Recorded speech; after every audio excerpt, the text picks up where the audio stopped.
Hindi ako makagalaw nang makita kong may dugo sa pagitan ng hita ni Cielo, pero sa kabilang banda natuwa ako dahil sa mawawala ang anak nila kahit pa naging masama ako. Cielo, sigaw ni Valeriano kaya napatingin ako at nagulat na lang ako nang mabilis na buhatin niya si Cielo. Han, hindi ko siya tinulak, nakita mo naman, di ba? Kinakabahang salita ko dahil nakita ko kung paano ako tingnan ni Valeriano ng masama. Umalis ka na, Raimunda, habang may awa pa akong nararamdaman sa'yo. Stay away from my wife. Pakiramdam ko, binuhasan ako ng malamig na tubig dahil sa sinabi niya sa akin, lalo na kung paano niya ako tingnan habang dahan-dahan niyang binubuhat si Cielo. What, Han, what are you talking about? Tanong ko pa habang naglalakad si Valeriano. You know what I'm talking about, Raimunda, please, ayoko nang makita kahit na animo mo. Hindi ako makagalaw at parang nablangko ang isipan ko dahil sa sinabi niya. Nakakaalala ka na? Mahinang tanong ko at hindi ko alam kung narinig ba niya dahil tuloy-tuloy lang siya sa paglalakad. No, hindi mo ito pwedeng gawin sa akin, Valeriano, dahil hindi ako papayag, hindi mo ako pwedeng iwan, hindi. Pigil ang luhang inaayos ko ang sarili ko, maya-maya'y tumunog ang cellphone ko. Are you happy? Malakas na sagot kay Glenn. Bigla siyang tumawa sa kabilang linya na lalong kinainit ng ulo ko. Chill ka lang, babe, narito pa ako sa'yo. Kung hibang ka kay Valeriano, mas nahihibang ako sa'yo dahil ganun kita kamahal. Pakiramdam ko umangat lahat ng dugo ko sa ulo ko dahil sa pang-aasar niya sa akin. Tigilan mo na ako, dahil hindi kita gusto, naintindihan mo. Dito sa loob ng bahay nagkalat ang sigarilyo na hindi pa halos naubos. Nangangatog ang buong katawan ko habang pabalik-balik ako sa paglakad. Hindi ko yun kasalanan at kung nangyari nga yun, masisiyahan ako dahil hindi matutuloy na magkakaanak sila ni Valeriano.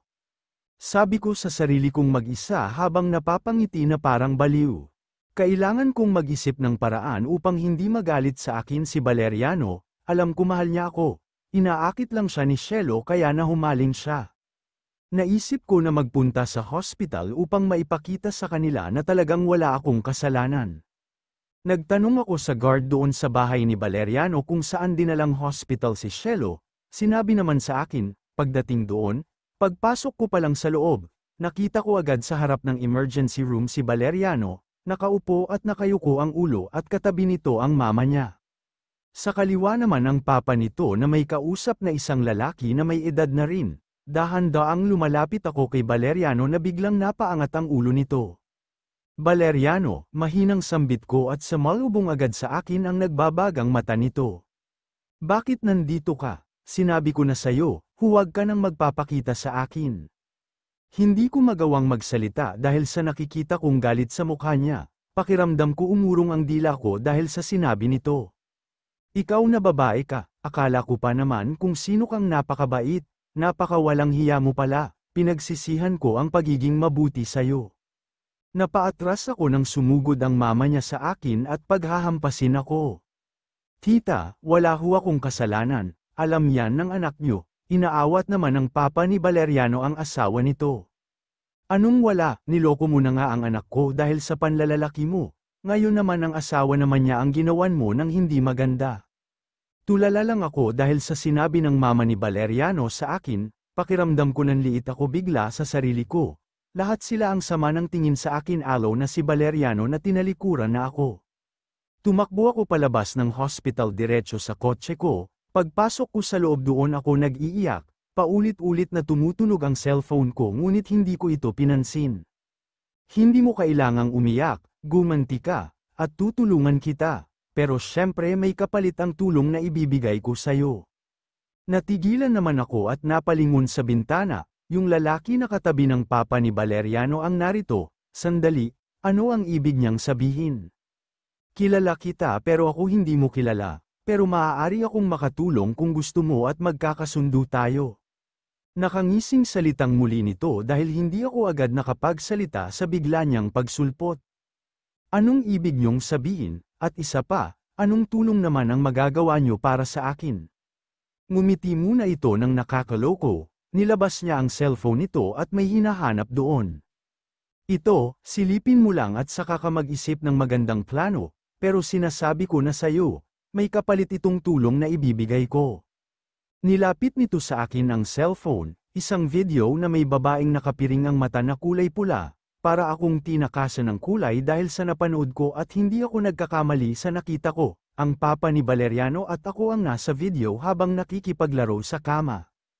Hindi ko alam pero bigla akong napangiti sa biglang pumasok sa isip ko habang pinapanood ang video, pinahiya niyo akong lahat at pinagmukhang kawawa, pues, sisingilin ko kayo ngayon, sisirain ko kayong lahat sa isang bagay lang. Mukhang may naisip ka na at huwag mong kalimutan ang kapalit nito. Isang gabi para sa isang kabayaran itong bagay na ipanglalaban mo sa kanila. Napangiti na rin ako habang maraming tumatakbo sa isipan ko, sira na ang buhay ko kaya wala na akong pakialam kung ano man ang mangyari, pero sisiguraduhin kung masisira ang pamilya nyo lalo na kayo Valeriano at Cielo. Ngayon, maaari ka nang sumama sa akin para naman mawala yung lungkot na nararamdaman mo. Nakaramdam ako ng kilabot dahil sa tono ng pananalita nito. Hinayaan ko na lang, kailangan ko itong tiisin, makaganti lang ako sa kanilang lahat, dahil hindi ako papayag na maging masaya kayong lahat. Sumama na ako dito kay Mr. Komiya kung saan man niya ako balak na dadalhin, lulunukin ko na ang lahat magawa ko lang ang gusto ko. Pagdating sa hotel na pinagdalhan niya sa akin, pakiramdam ko may nagmamasid sa akin, laminggaling naman ako sa malawak na lobby wala naman akong napansin. Pagpasok namin sa loob ng room sinunggaban ako agad nito ng halik, ngayon ko naalala kung sino ito at kung bakit sinabi niya na kilala ko, isa pala siya mga lalaking gumamit sa akin na may mabahong bunganga. Hinayaan ko lang siya sa mga ginagawa niya, tulala lang ako sa kisame habang paulit-ulit niya akong inaangkin, walang kahit na anong salitang lumabas sa akin, kahit minsan ay kinagat niya ang ibang parte ng katawan ko. Matapos niyang magsawa sa akin, nakatulog na siya. Ang hindi niya alam na ka-video rin ang ginagawa namin, gago kang matanda ka. Akala mo ikaw lang ang may kayang manggulang, ito naman ang sisir sa pagkatao mo at uubusin ko ang pera mo. Nangingiting pinasa ko sa cellphone ko ang video na kuha namin ng papa ni Valeriano at binura ko na ito sa gallery niya. Hinayaan ko siyang matulog at maingat na nagbihis ako at umalis ng hotel. See you, Valeriano and Cielo, lalo na sa inyong mag-asawa, Mr. and Mrs. McAlantol. Raimunda, bakit mo ba ito ginagawa? Taning ni Glenn, akala ko pera lang, masaya ka na, pero sinisira at pinababoy mo na ang sarili mo. Alam kong inayawan mo ako dahil wala akong maibigay sa'yo, pero alam ko na mahal mo ako. Ilang oras akong naghintay dito sa hotel na pinagdalhan sa kanya ng lalaki, hindi ko alam kung ano pa ang kailangan nyo doon bukod sa pera at pakikipagtalik, hanggang sa makita ko si Raimunda na nagmamadaling sumakay ng taxi, mabilis na sumakay rin ako sa kotse ko at sinundan ang taxi. Pagbaba mismo sa mansyon na gate ng mga McAlantol, mabilis na bumaba ako at hinatak ko si Raimunda papunta sa kotse ko. Ano ba? Let me go. Sino ka ba at, Glenn, how dare you? Hindi ko naman pinansin ang pananampal na ginagawa niya, pinilit ko siyang isakay sa kotse ko. Ano ba, ibaba mo nga ako, tumigil ka nga, huwag mo ngang sirain ang buhay mo dahil sa galit dyan sa dibdib mo, kapag ba nagawa mo ang gusto mo, magiging masaya ka na? Yes, at ako ang magiging pinakamasayang babae sa buong mundo, at isa pa, sira na ang buhay ko at wala na itong halaga. Napailing na lang ako sa sagot niya, you're crazy. Mas lalo akong magiging baliw kapag hindi mo ako pinababa dito, ihinto mo ang sasakyan. Paulit na sigaw at pinaghahampas ako sa braso at sinamapal ako sa mukha ko. Hinayaan ko lang siya na saktan ako, dahil hindi ko rin naman susundin ang gusto niya. You, bakit tinali mo ako dito? Are you crazy? Nangagalaiting sigaw nito habang nakatali ang mga kamay nito sa magkabilaang dulo ng kama. Hindi ko naman siya sinagot, hinayaan ko lang siya. Binura ko na rin lahat ng kopya ng skandal nito ng lalaki na kasama niya pati na rin sa papa ni Valeriano, bahala na siya kung isumpa niya ako dahil yun ang nakakabuti. Please, Glenn, pakawalan mo na ako dito, hindi ako papayag na masaya silang lahat ngayon, naiintindihan mo, kaya tanggalin mo na ang taling ito. Raimunda, bakit ba ang laki ng galit mo kay Seal? You know what? Alam ko na may nagawang kasalanan sa iyo si Cielo, pero napagbayaran niya na yun dahil sa mga ginawa niyo ni Valeriano. Ganyan ka na ba ka-stalker, Glenn? Alam mo ang lahat, hindi pa sapat ang ginawa ko kay Cielo, lalo pa at ngayong inagaw niya na ng tuluyan si Valeriano sa akin. Mahal mo ba talaga si Valeriano, o pera lang talaga ang gusto mo? Pero sa tingin ko, hindi talaga yun, hindi kaya si Cielo talaga ang kinagagalit mo. Nakita ko na parang nabigla siya at napaisip. I love him, and I hate Cielo, simula ng bata pa kami, I don't like her na. Siya ang laging mabait, siya ang laging kinakampihan ng mga kaibigan namin, pati sa school, lagi siyang nakakapit sa pagkatao ko. Mas maganda ako sa kanya, pero bakit siya lagi ang napapansin?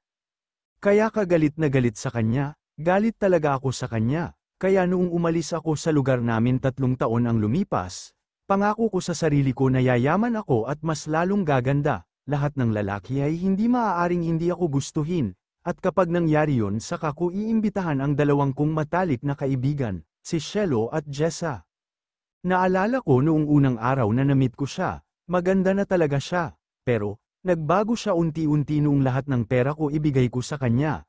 Naging maluho siya, hanggang sa nasira kami dahil sa nalaman ko na nakikipag-date na siya sa kung sino-sinong mayayaman.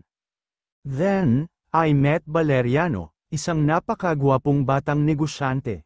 Siya na ang pangarap ko noon kaya pumayag ako agad noong alukin niya ako ng kasal, pero dahil sa Cielo na yun na sana hindi ko na lang pinakilala sa kanya, hindi sana ito mangyayari, kaya gusto ko siyang mawala sa buhay ko dahil sinisira na naman niya ako. Nakaramdam naman ako ng awa sa kanya kaya lumapit ako upang yakapin siya, humiga ang ulo niya sa balikat ko at doon nag-iiyak. Tama na yan, hindi pa huli ang lahat. Huwag ka nang gumanti pa dahil hindi ka rin magiging masaya ginawa mo yan. Okay, I'm sorry, dito ka lang sa tabi ko, GLN, pabulong na salita nito.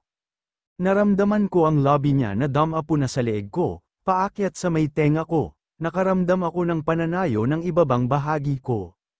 Hinawakan ko ang magkabila ang pisngi niya at hinalikan ko ang labi niya. Lumaban ng halik sa akin ni Raimunda, God, I miss this. Please, tanggalin mo ang tali nahihirapan akong abutin ka, Glenn, mahinang sambit nito sa napapaos na tono. Sinunod ko naman, mabilis na tinanggal ko at para kaming uhaw na uhaw sa isa't isa, bawat galaw at haplos ay katumbas ng kakaibang init na hatid nito sa katawan ko. Napapikit ako nang habarin niya ang pantalon ko kasama ang brief ko. Matapos yun siya naman ang hiniga ko, hinubad ko lahat ng kasuutan niya. Nakatulugan ko na ang pag-iisip na yun, hindi ko alam kung ilang oras ba akong nakatulog, dahil napabalikwas ako ng bangon at nagulat na lang ako na wala na si Raimunda. Mura ko sa isipan ko at mabilis na nagsuot ng damit upang sundan si Raimunda kung saan man ito pumunta. Habang nasa kotse ako naisip ko na e-message si Valeriano gamit ang messenger ni Raimunda dahil nagagamit ko ito at pinalitan ko na ng password upang hindi niya na magamit. Tahimik na nakayuko ako dito sa upuan habang naghihintay, naiwan na ako rito dahil pinauwi ko na sila mama at papa para makapagpahinga sila, dahil sa pagdating kanina ni Raimunda at hindi ko alam kung bakit may lakas pa siya ng loob para magpakita sa akin. Leah, hold my baby, Lord help, save my baby, I love you so much at sa ating magiging anak, I'm so sorry sa lahat ng mga pananakit ko sa damdamin mo, sa lahat ng pagpapaiyak na ginawa ko sa'yo. Napapapikit na sambit ko dahil yun talaga ang nasa isipan ko, ang totoo niyan wala naman akong amnesia, oo noong una talagang hindi ko agad nakilala ang mga magulang ko, pero noong makita ko si Cielo na nasasaktan noong niyakap ako ni Raimunda, doon naging malinaw ang isip ko. Halos itulak ko na ito, malapitan ko lang siya, pero hindi ko ginawa, umarte ako na may amnesia upang malaman ko ang totoong pagkatao ni Raimunda. Dahil noong umalis ako sa bahay niya nung mahuli ko siya, ang sakit, sobra sa damdamin ko bilang lalaki, pero naisip ko na pareho lang kaming niloko ang isa't isa, I want to give her a second chance, dahil ang alam ko mahal ko pa rin siya, pero naglaho yun kapag nakikita ko lagi si Cielo at lalo na noong may mangyari ulit sa amin. Hanggang sa makita ko na saktan ni Raimunda si Cielo, doon lumabas ang galit ko at ang totoong nararamdaman ko para kay Cielo, I totally in love with her, the way I see her face, lalo na kapag sobrang lapit niya sa akin, nababaliw ako sa pag-iisip at gustong-gusto ko lagi siyang kasama. Napapitlag ako nang tawagin na ng doktor ang pangalan ko. Mabilis na tumayo ako at kinausap ito. Laking pasasalamat ko nang matapos kong makausap ang doktor, safe na raw ang baby at ang asawa ko. Sobrang pagpapasalamat ko sa Panginoon, masayang pinuntahan ko na si Shelo sa kwarto niya. Pagpasok ko sa loob, sakto naman na pagdilat ng mata ni Shelo, naluluha na nilapitan ko agad ito at hinalikan sa noo. I'm so sorry, salita ko habang hinalik-halikan ko ang noo, ilong pababa sa lobby nito. Valeriano, okay lang wala ka namang kasalanan. No, I have, please, Shelo, hayaan mo akong punuan ang lahat ng mga pagkukulang ko sa iyo bilang asawa mo. Mahalin mo lang ako, Valeriano, sapat na sa akin yon lalo na sa magiging anak natin, pero kung hindi mo talaga kayang maunawaan. I love you so much, mahal na mahal kita, at hindi ko alam kung kailan ito nagsimula, basta ang alam ko mahal na kita at ang anak natin. Talaga, Raimunda, mahal mo na ako, God, nanaginip ba ako, sana hindi dahil sobrang saya ko. Napabitaw ako kay Shelo nang biglang malakas na bumukas ang pinto, mugto ang mata at may kaguluhan ang buhok ni Raimunda. Valeriano, paano naman ako, ha? Akala ko ba ako ang mahal mo, bigla mo na lang akong binasura, bakit, ano ba pinakain sa'yo ng malandi na yan? Galit na sigaw nito at dinuro si Shelo, dahan-dahan na tumayo ako habang nakayuko. Bakit nandito ka na naman? Kalmado na tanong ko at nangnan ko lang siya sa mata. Valeriano, please, come back to me, I love you, hindi ko kayang mawala ka kaya nakikiusap ako, kung ano man ang ayaw mo sa akin babaguhin ko. Raimunda, tigilan mo na ako, nababaliw ka na at hindi ko alam kung bakit ka nagkakaganyan, lahat ng paniniwala ko sa'yo naglaho ng lahat. Umalis ka na, hindi ako papayag na mapunta ka sa babaeng yan. Napalingon ako bigla nang makita ko siyang mabilis na sumugod papunta kay Shelo na may hawak na kutsilyo, mabilis na nahawakan ko ang kamay nito upang mabitawan niya ang hawak niya. Bitiwan mo ko, papatayin ko ang babaeng yan, inagaw ka niya sa akin, Valeriano. Nagsisigaw na salita nito habang pilit na inaagaw ko ang kutsilyo hanggang sa nabitawan niya na ito, napaupo siya sa sahig at nanghihinang napatingin sa akin. Raimunda, patawarin mo ko sa ginawa ko noon, alam ko na malaki ang kasalanan ko dahil nagpadala ako sa damdamin ko para kay Raimunda, pero hindi ka rin karapat-dapat para sa kanya dahil sa demonyong ugali mo at mga kasamaan na pinagagawa mo. Salita ni Shelo habang tahimik na nakatayo lang ako at pinagmamasda si Raimunda habang umiiyak. Too late to say sorry, Shelo, wala na, sira na ako, at kinuha mo na siya sa akin. Bakit sa lahat na lang ng bagay ikaw ang lamang, pati ang nag-iisang lalaki na minahal ko, kinuha mo? Tahimik na nakikinig lang ako dahil alam ko na may kasalanan rin ako dito, pero isa lang ang tama ang alam ko, yung malaman ko kung gaano ko pala kamahal si Shelo. Raimunda, I'm so sorry, hindi ko ito ginusto at hindi natin ito ginusto, patawarin mo na ako dahil kasama rin ako sa pagkakamali na ito, seryosong salita ko. Valeriano, please, mahal na mahal kita, bumalik ka na sa akin dahil mamatay ako kapag wala ka. Raimunda, napalingon kaming lahat sa pumasok na lalaki, kaagad na nilapitan si Raimunda at niyakap, nagpupumiglas pa ito ngunit mahigpit na niyakap ito ng lalaki. Napakapit naman si Shelo sa damit ko dahil sa nakikitang pangyayari. Tama na, halika na, huwag mo nang saktan pa ng husto ang damdamin mo, narito naman ako. Hanggang sa naitayo niya na ito at inakay palabas, tahimik na nakatingin lang ako sa pinto, napayuko ako dahil sa pangyayaring ito, dahil kahit paano, minahal ko rin siya kaya naaawa ako. Valeriano, ayos ka lang ba? Pilit ng ngiting tumango ako kay Shelo at hinalikan ang kamay nito. Nailabas na sa hospital si Shelo at inuwi ko na siya sa bahay namin, masayang sinalubong kami ng mga magulang ko at ang kaibigan ni Shelo na si Jessa. Mabuti naman at nakalabas ka na, hiha, at nagpapasalamat ako sa iyo dahil hindi mo binitawan ang anak ko. Narinig kong salita ni Papa kay Shelo, nagtaka man ako ngunit hindi ko na lang pinansin. Shelo, anak, sana'y patawarin mo ako sa lahat ng mga nagawa ko sa iyo, at sana'y tawagin mo na akong mama mo, naiiyak na sambit ni Mama kay Shelo. Nagyakapan ang dalawa, natuwa ako dahil naging okay na ang lahat, at mukhang wala nang magiging problema. Nakangiting pinagmamasdan ko ang asawa ko habang kausap ng kaibigan niya. Hindi pa gaano halata ang tiyan niya dahil magtatatlong buwan pa lamang ito. Magiging tatay ka na ilang sandali na lang, salamat pa at hindi na ako makapaghintay na masilayan ang una kong anak, masayang wika ko habang nakatingin pa rin kay Shelo. Masaya ako para sa iyo at hihingi na rin ako ng tawad sa iyo, mayroon akong nagawa. Ngunit saka ko na lang sasabihin dahil ayokong masira ang masayang araw na ito.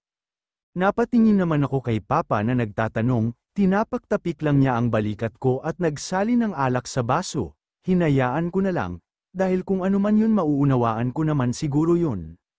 Shelo, matagal ka pa ba? Umangat ako at sinilip banda doon sa CR ang asawa ko dahil hindi siya sumasagot. Hanggang sa lumabas ito na nakasuot ng malinaw na bisteda na kulay itim na hanggang hita lamang nito, napalunok naman ako dahil sa malinaw kong nakikita ang nasa loob ng katawan niya na walang nang suot sa loob. Ang hot mo dyan, napapasipol na sambit ko habang nakangiti siya. Nahihiya pa nga ako lumabas, paglapit niya sa akin habang nakaupo ako sa kama, sumampa siya sa akin at napakabango niya ngayon. Pinasadahan ng kamay ko ang makinis niyang balat. Nang gigil na hiniga ko agad siya kahit nakita ko na biglang napangiti si Shelo. Sandali, hindi ba masama sa baby ito? Hindi yan masama kasi tinanong ko na sa doktor. Mas mainam nga raw ito dahil para hindi ka mahirapan ilabas ang bata.